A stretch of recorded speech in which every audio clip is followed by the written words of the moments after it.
Alright, here we go.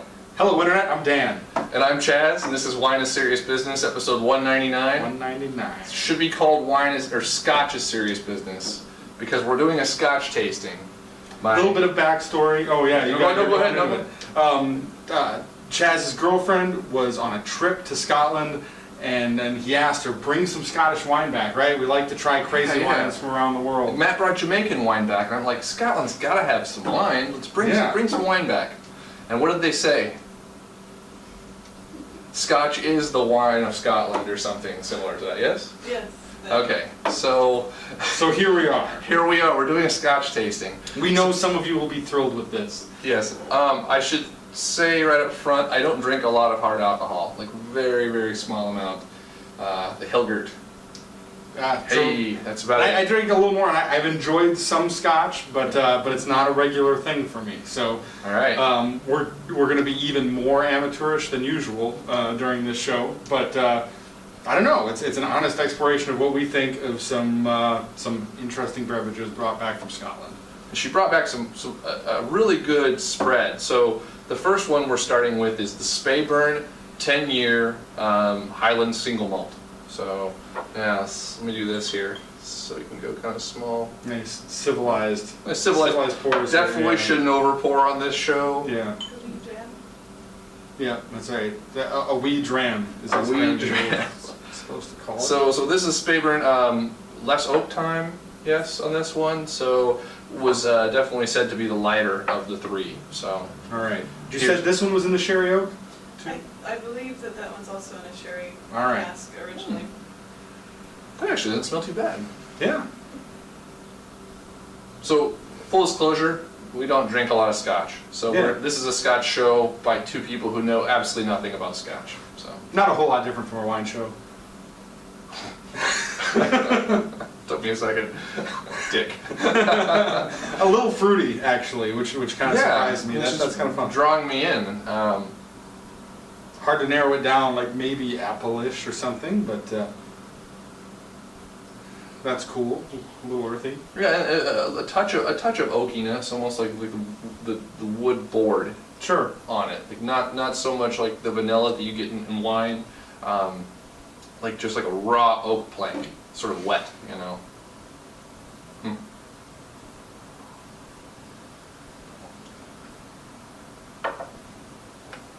That's really easy to drink. Hot damn. Yeah, it's got kind of like a 40% soft, like creaminess mixed in with the oak on the palate. Yeah, and the fruitiness is intact even when you taste it. It's a little bit the sherry cask. I mean, maybe it's the suggestion, but it does kind of remind me of those flavors. A little bit something kind of raisiny on the finish too, so it lasts for a while. You know, for being Scotch, it's pretty clean. Like there's still no shortage of alcohol, that's for sure. No, but tolerable. I mean, the first drink, the first taste I had was I didn't even get like much of a burn. Yeah. Second one definitely hit me a little bit, but really manageable and easy to drink. I really quite enjoy that. Yeah, I'm getting like a little grain flavor thing too. Like, yeah, reminding me a little of oatmeal, but it lingers on the finish. So this one's accessible in the States? Yes. Okay, so these were brought back from Scotland. So the Speyburn 10-year single malt, I really enjoy it, honestly. And as someone who particularly doesn't like whiskey at all, this is really enjoyable to drink. Nice. And I will continue to I will finish this, no doubt. All right, so. You may want to wipe out the glasses. I don't know that you want to like have too much of one. Since oh yeah, that's a good idea. Should we not drink our rinses? Yeah, maybe let's not drink our rinses. Use that? We can just. Right. Oh, wipe it out. Yeah. All right. Sure. Yeah. Be civil. You talk about that one while I'm doing this. Okay. Okay. So the second one is the Glengoyne, unhurried since 1883. Interesting. It's a Highland single malt, aged, nurtured, then matured for 18 years. As it says, natural color from the oak casks alone. So going to be oaky. That's cool. Yeah, it's pretty dark too. Yeah, compared to the Speyburn. The Speyburn's very, very clear. We're getting a little more amber at this point. We were told that Glengoyne translates to something like Goose Glen, and there's a couple geese, like actually, but I don't know, actually like designed into the bottle, kind of like the cool Chateauneuf de Pape logos. Like there's a couple of geese on the back of the bottle, which I think is pretty Oh yeah, it's nice beautiful. touch. Cool bottle. Yeah. See if I can get a good shot of that before we send you on your way. So, Yeah. all right. Yeah, little stronger nose. Yeah, the oak definitely shows more.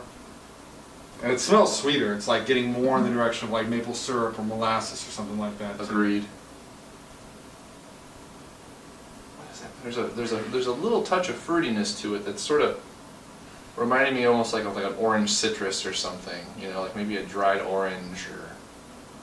A little raisiny again to me too, something dried, yeah, dried fruit. Hmm. Yeah, there's some dried fruit characteristics on the nose here. It smells nice though. Like I should say, I mean, I'm literally coming from a background where I drank far too much black velvet as an 18-year-old and destroyed my ability to even smell whiskey or scotch. Oh, Up really? until maybe like a year ago or 2 years ago.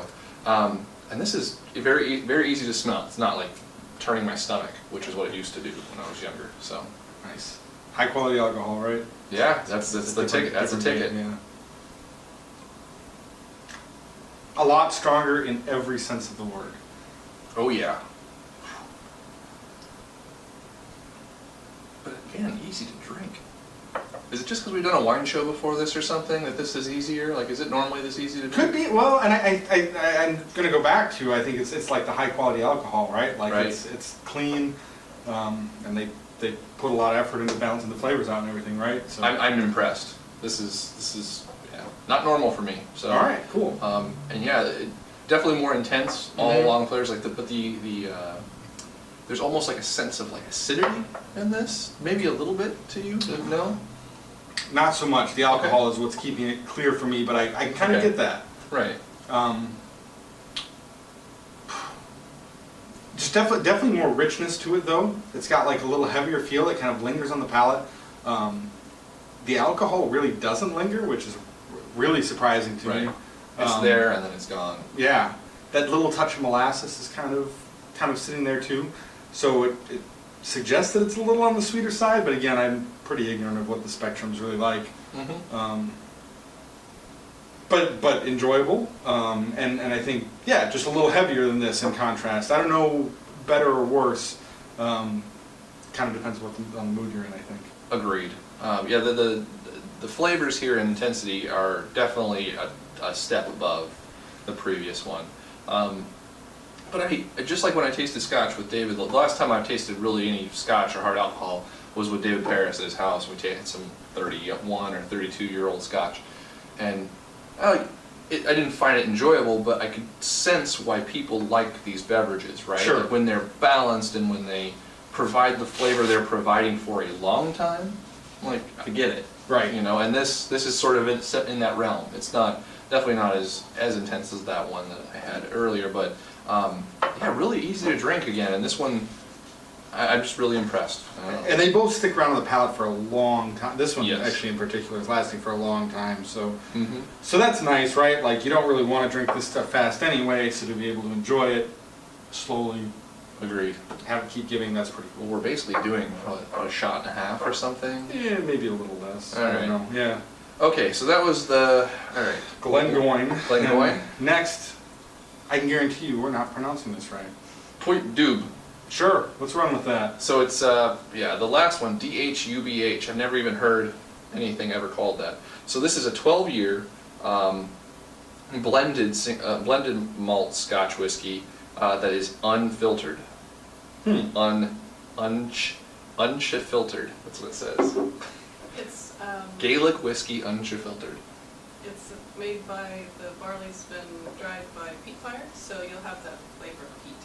All right, Okay. cool. If you didn't catch that, it's the barley was dried by peat fire. Some of the flavors in there. For those of you into designates too, I did just check the bottles. These are both Highlands. I don't really know what that means in the world of Scotch, but I do know that that matters to some degree.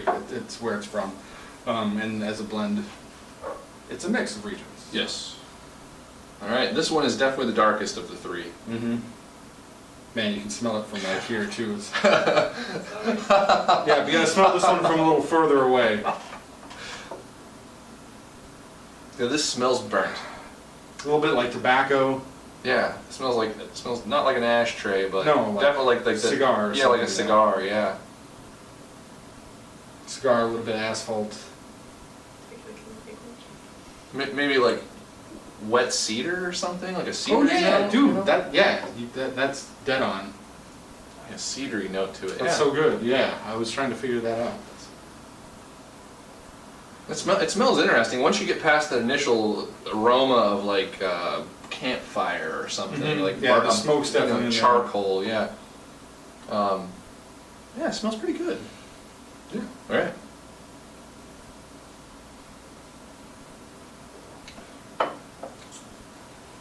Smokiness carries right into the palate, kind of that spicy tobacco flavor. Right. Once you get past the alcohol, there is a lot more flavor. Like it's not. I wouldn't say the intensity is dialed up anymore, but just it's the smokiness and the tobacco. Dad said like tobacco. It's like the pipe tobacco thing going on quite a bit, quite strong in the mouth. And yeah, it'd probably be really good with this. I could see stuff like this being fantastic with a cigar, right? Yeah, totally. You know, because you've got all that aroma, and you're sort of like, it's like pairing a wine to a dish. You know. Anyway. It's a lot more like the brown sugar flavor on the palate too. Not that it's overly sweet, but it reminds me of that. Mm-hmm. Yeah, I can totally see that. Yeah, it's not sweet, but it's providing those flavors. Interesting. I probably sound like a babbling idiot here, but this is a new experience for me. So, Yeah. Wow, I'm really impressed with all three of these. Good deal. In my ability to drink them. It's kind of in line surprised. with my last few experiences with Scotch, where like I can enjoy a little bit of it. It's not something that I think I do that regularly, and just due to the like higher alcohol content, that kind of limits the like when I'm comfortable enjoying it as well. Right. But it's great when I have the ones that give you something to think about, right? That have some complexity, have some length to them, and all three of these really deliver in that sense. Agreed. I think my favorite of the three is honestly the Speyburn. All right. It's just like very, very light and easy to drink.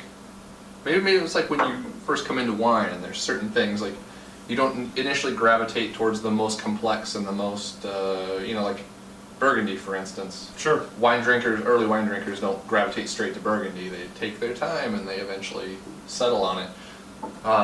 This one is definitely, the Speyburn is definitely the easiest to drink, at least for me right now. Like the fruity flavors that are on it are nice. As we start to go towards this way, they tend to get a more complex, more intense, and the alcohol tends to linger a little bit more for me. So, yeah. If I were to have another glass right now, I'd probably go with this. But I think they all have their place, because they definitely are very, very different in kind of the really spectrum of how are. dark they Yeah. are. And I like some other like really peaty scotches. And I don't think that the smoke on this one is terribly strong. It's noticeable, but I've had other ones that really like kind of knock your socks More than off. kick you more. Way more like smoke and tobacco and stuff going on than that. Okay. This is a more modest, I guess, expression of it. But Yeah, a balanced expression of it, right? Yeah. You're getting other flavors, not just the smoke. So anyway, yeah, that's our show. Question of the day? we were talking earlier, we're like, now that these are open, how long can you keep them before they start to degrade? Oh yeah. We don't really know. I'm sure somebody who's watching this show has some advice along those lines. How long can you keep a bottle of Scotch once you opened it? David, tell me. All right, we'll see you guys. Thanks for watching. Bye.